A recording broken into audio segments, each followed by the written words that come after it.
Hello, and welcome to Piece of Pod Employment Law Conversations, your go-to guide for navigating all things employment law related in England. I'm Sarah Whitemore, and I'm an employment lawyer and senior partner in South Coast law firm Warner Goodman, and I've got over 30 years of legal experience. In this podcast, I'll be talking with law firm partners, business owners, entrepreneurs, and other people engaged in the world of work, and we'll be discussing all things related to employment law, how to manage people, and how to excel in today's modern dynamic workplace. So if that's of interest to you, grab yourself a drink, get yourself comfortable, and let's dive in. Today I'm joined by Howard Robson, a partner in the employment litigation team at Warner Goodman. Howard joined as maternity cover when I had my second child. She's now 21 and is working for the team as well. So Howard, you've been with us quite a while now. Welcome to the podcast. Good, I have. Thank you, Sarah. So let's start from the beginning. What got you interested in the legal profession? Well, I used to work in banking. When I left school, I joined the bank. I was with the bank for several years. I did some banking exams. We've got an interesting lecturer who was a journalist, and he used to go to court and used to pick up all sorts of salacious and not so salacious stories in court. He used to regale those in our tutorials and lessons. And I thought it was quite an interesting world, the law, so that's really what got me into it. So you'd done the banking before you were at university, or you? Yes, indeed I did, yes. So excellent. So, and then did you go along to the courts and watch what the journalist was seeing, or? Well, not really, but the journalist was the most inspiring speaker. We had to do various modules during banking exams, such as accounts and finance of foreign transactions and all sorts of rather dull things really for banking exams, but the most interesting thing was the law, because it was we were lectured to by this journalist who had a great way with stories. He'd collected lots of stories over the years, and the way he presented those made it a very interesting topic. So really I came away thinking, law's great, banking, not too sure. Not too keen. And was this criminal court proceedings that he was watching, or civil court proceedings? Well, it was all sorts really, but he was a court reporter for the Western Gazette newspaper, which has got a big circulation newspaper back in the sort of 70s, 80s, I think. And any court proceedings he'd go along and talk about. And then when it came to a particular section of our course, he'd talk about a commercial law case or talk about a criminal law case. So there's always interesting things just to add colour and flavour to the whole process, really. And if we went back to Howard Robson on the course, talking and listening to this journalist, what sort of law do you think he might have been interested in going into? Well, at the time, I suppose a lot of people would think, and I probably thought at the time, that criminal law would be quite an interesting field to go into, but of course things evolve over time, and that becomes less attractive for all sorts of different reasons. So yes, a lot of people start out on that route, and indeed I did do quite a lot of criminal-related matters when I used to work in local government. So was your first position in law in local government, or did you work in a law firm before that? No, I worked in my first role as a lawyer was in local government, and that covered quite a range of different aspects, but including employment matters. But I also did work such as health and safety and food safety. Food safety was quite a large element of work.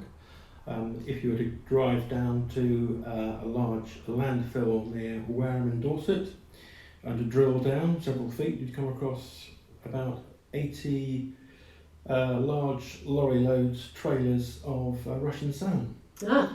The reason being that I acted for the local authority where they were brought in this food product. It was deemed to be unsafe, had to be got rid of. And the best way to get rid of it was to bury it. So that's the sort of area of work which I used to do at the time. Excellent. So you were doing quite a variety of stuff at the local authority? Initially quite a variety of work, and then gradually evolved more into an employment type role, yes. And then you were actually working for the local authority when you came to join Warner Goodman, and at that stage you moved into private practice. That's right. And was that in order to specialise in employment, or to see a different way of being a lawyer? What was your driver there? Largely it was because in a lot of business I suppose, but certainly in local government, the higher you go, you end up being pushed into more of a management type position. I wanted to be and carry on being a lawyer, hands-on lawyer. That's what I was really interested in. That's what I felt I studied for and qualified for. So that's why I opted to move into private practice. And I thought employment is a good area to specialise. I remember the great late Kenneth Williams used to say that everybody's now a specialist. One day someone will know absolutely everything about nothing. Nothing at all. Is that you? I hope that's not me. I hope I have a certain area of specialism, and that's what I aim to do in local government, yes. So it sounds from what you're saying as though your interest was sparked originally with court-based work, and through your career you decided that you wanted to still retain the hands-on approach, and court-based work is what you do within the employment team at Warner Goodman. What is it about the courts and the advocacy side of things that attracts you? I mean, every case is different. A lot of different elements come into a case. There's sort of an emotional element on the part of both a respondent and a claimant. There's lots of different permutations on the facts. People have different perceptions of facts. It's a question of sort of pulling all the information together and presenting that to the court in a clear, cogent way that the court can actually sift out all these facts, decide who's telling the truth, who isn't, and reach a conclusion.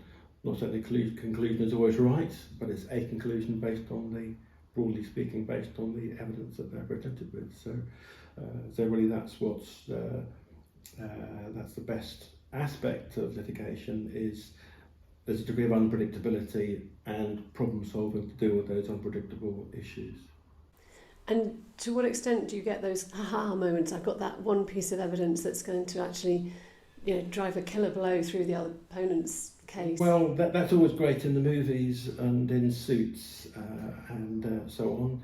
It's not very often that it happens. It does occasionally happen. Have had instances when, for instance, an employee or client has been trying to get an enhanced redundancy payment, and they've been told they're only going to get X.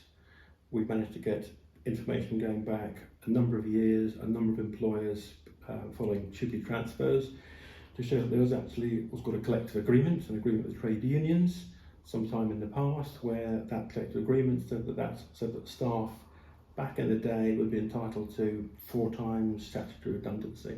That document's been pulled out because we've done a search, and the other side, of course, had to then roll over, capitulate, and you won your case. But most cases aren't like that. Most cases are about witnesses and what their recollection is and who's believed, who's most credible. To an extent, but it's largely on the documentation. Tribunals don't really tribunals almost never say somebody's lying. They just say, we prefer the evidence of Sarah over Howard, or Howard over Sarah. Very sensible. And they don't tend to indicate that someone is clearly telling an untruth. So they do it in a subtle sort of way, but they obviously have to decide where the truth lies. So inevitably, one party's going to win, one party's going to lose. Someone has to be telling the truth. So really, that's how that sort of process works. But it's largely based on the documentary evidence. That's really how tribunals tend to determine their outcomes as much as anything. So would it be a top tip for employers, for example, to make a note of things, to keep a document, to back themselves up, if you like, with written evidence? I would say it's absolutely essential that from the first meeting with the employee, you're going to go through some sort of capability process or what have you, you have proper notes, contemporaneous notes that are legible, unlike my writing, and that you follow that process through. Notes are given to the employee to check, make any comments.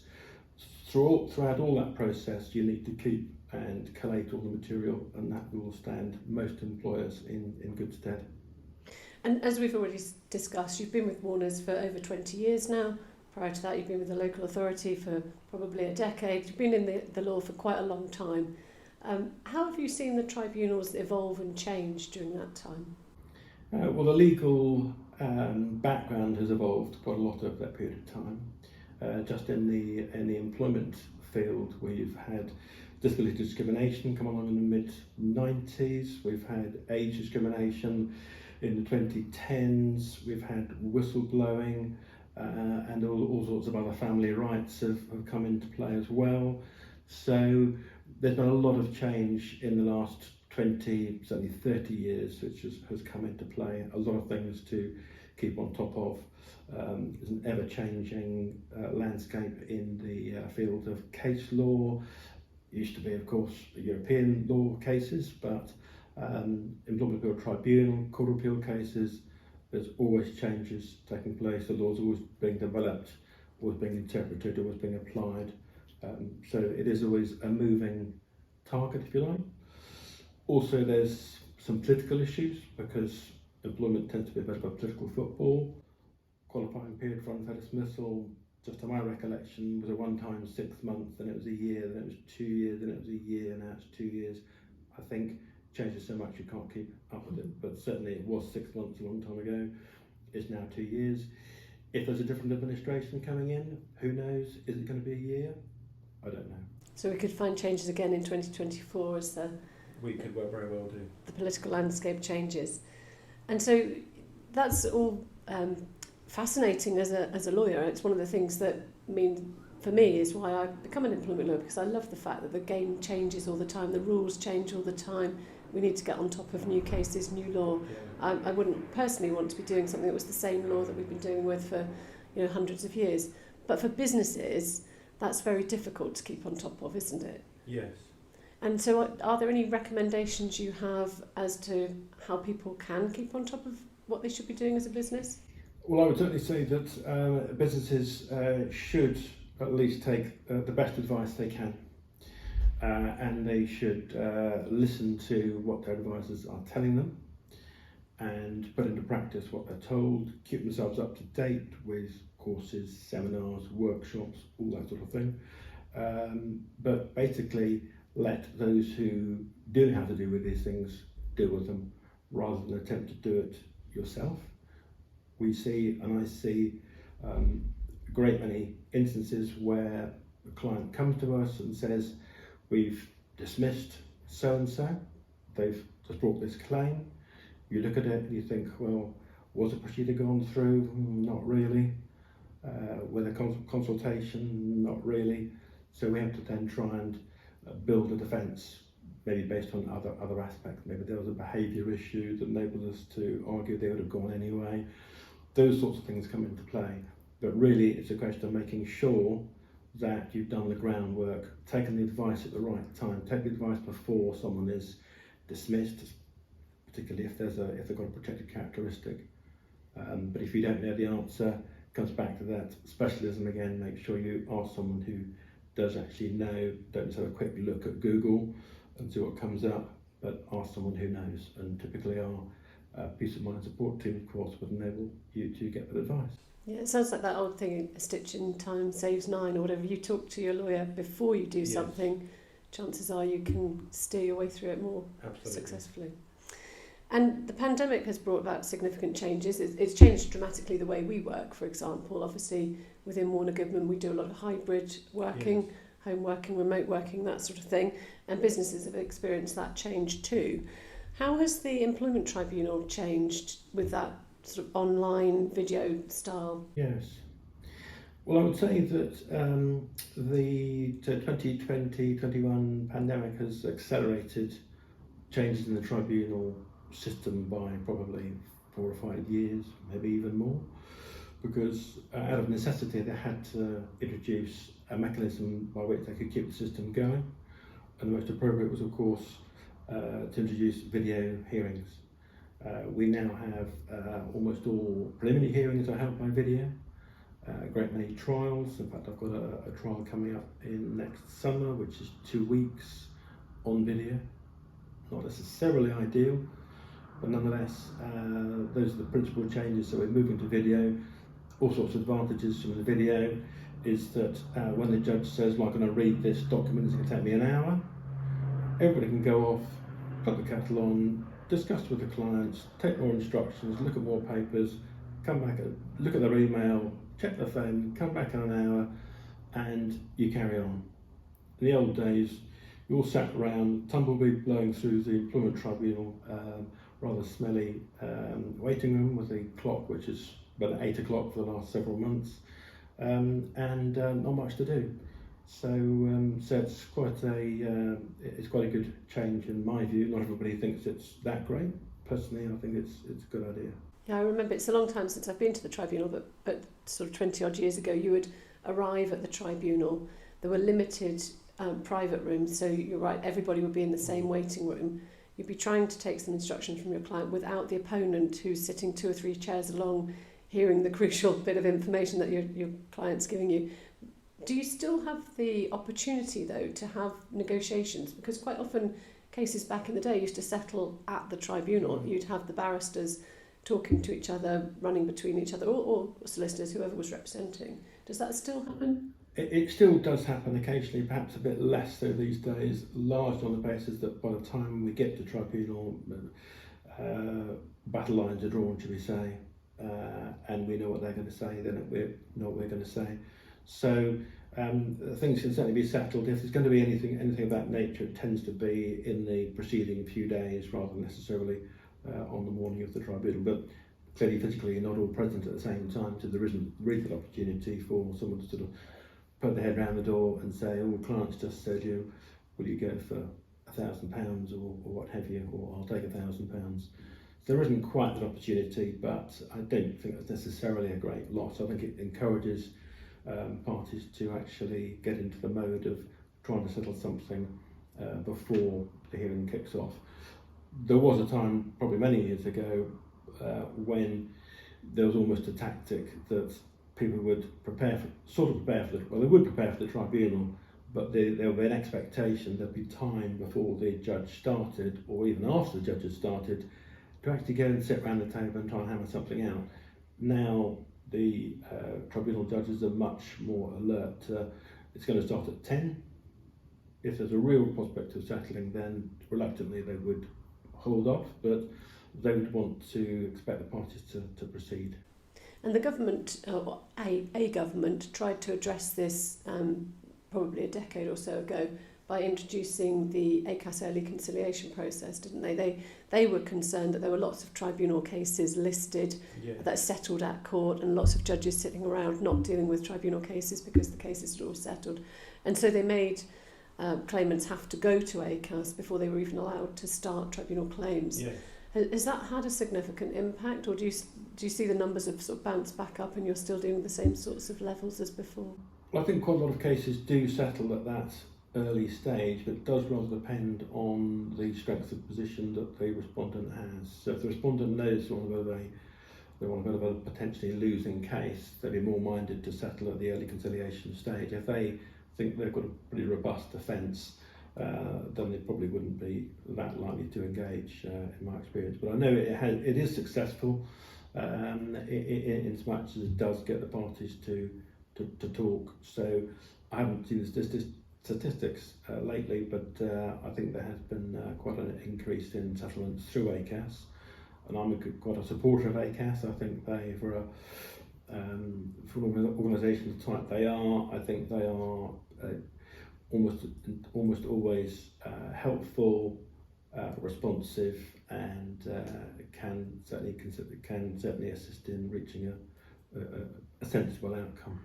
And for those who are litigants in person and perhaps don't have legal representation, although ACAS aren't there to provide legal advice to them, they do at least give an independent third party's view, which puts a buffer to a degree between the intimidating solicitor representing their business employer and the vulnerable or weak claimant. So it's that sort of service that it kind of provides as well, I suppose. I think it is. If you have a particularly nervous claimant, they would rather deal with ACAS. They tend to put quite a lot of faith in ACAS.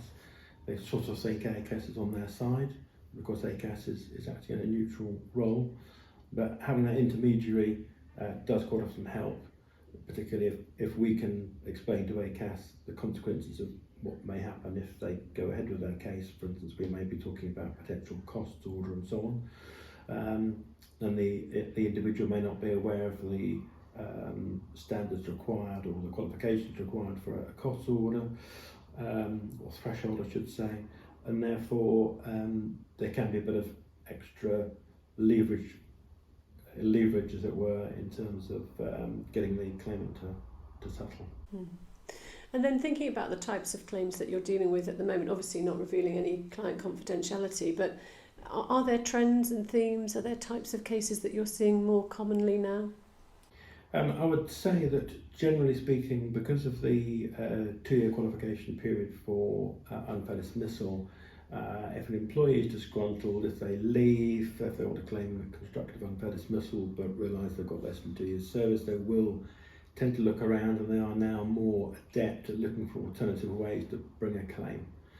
So things like automatically unfair dismissal, they might say, well, they raised something to do with health and safety, something of that nature, or it could be an issue to do with family rights, pregnancy related issues, or they could try and say they made a whistleblowing disclosure, because the definition is quite wide, and detriment can be almost anything, and therefore they will try and look for a means of getting a claim in. So it's very often a disability related claim, particularly if they've been signed off with anxiety and depression. They will very often try and pursue a claim through one of those routes. And when you go back to, if I go back to my days as a trainee, and I'm guessing you were probably a trainee solicitor at around the same sort of time, back in the day we had 2 types of discrimination, direct and indirect, and we had 2 protected characteristics, gender and race. Obviously we've now got 9 protected characteristics, numerous types of discrimination. Yes. And as you say, there's all the automatically unfair dismissal categories that have been added on as well. And it's almost the case that everybody has got some protected characteristic. Everybody can turn to something, whether it's their age or their gender. And so are you finding that the 2-year rule doesn't really preclude that many claims from the tribunal? Well, I think it'll preclude all completely non-protected characteristic type issues, of course, but most people, as you say, will try and identify it and squeeze it into one of those routes if they potentially can do so. So would you say the lesson for employers then is that rather than worrying about whether they've got 2 years service and what the thing is to treat everybody fairly, and if you do that regardless of length of service, you should be in a position where these sorts of claims aren't going to arise? Well, I think that's right, and very often it's the case that in reality, if an employee is dismissed, in my experience, if they get a proper explanation as to why, they get an opportunity to give their view, their version of events, they feel they're listened to, and notwithstanding that, they may still be dismissed. If they've been through that process, had the opportunity, and indeed it's also an opportunity for them to say, well, the reason I wasn't performing was because I'm looking after my elderly granny who's disabled, or I'm disabled, or although I haven't said anything, I've got depression, etc. Gives them that platform. And therefore, if you go through that process, that, in my view, can head off quite a lot of complaints. The person is likely to go away thinking, well, maybe I've been shortchanged, but they said this, maybe they have some insight into their performance or what have you, and that's less likely to result in a claim being brought. But if one relies on the ability to just dismiss someone with a payment in lieu, dismiss them by text, dismiss them on WhatsApp, does happen, then they're going to be pretty cheesed off, and they will then try and get a claim in if they possibly can. Particularly if a family member persuades them, oh, you've been terribly badly treated, you're taken to the cleaners. So that's really how these things tend to evolve. And often I think employers don't deal with things quickly enough. So an issue arises, for whatever reason they don't tackle it at that time, and then it happens again, and these things escalate, and then after a period of time it becomes a really big issue that they feel they want to sack somebody about, whereas perhaps if they'd addressed the issue the first time it came up, we'd all understand this is not how we want to behave in our workplace, or this is not how we want to perform, and would have had an opportunity to perhaps do things differently. Yes, it's heading things off at the outset, really. I think that's the key to it. Lots of things we've learned over a long career. If you were to go back to Howard Robson as he came out of university, give him some advice about what's going to happen in the future or what to think about, what would you go back and tell him? Well, that's a difficult one. I suppose what I would say to sort of aspiring lawyers, I guess, is that I would say get as wide a level of experience as you can. I tend to think my experience in local government was very valuable in as much it teaches you a lot about ethical issues and professionalism. And all those issues, I think, are essential to being able to provide the best service you can, being able to deal with and accommodate client expectations, managing expectations, all those sorts of things are important. So I think those are sort of quite important elements in someone actually getting into the law these days. And be physically fit. People have to do long hours, if someone goes into a serious role, then I think they have to be able to deal with all those sorts of things, because sometimes it's quite long hours and have to track off to some tribunal in the middle of nowhere and get up early and get on with it. So that's just part of the work, really. And what do you do to keep physically fit, Howard?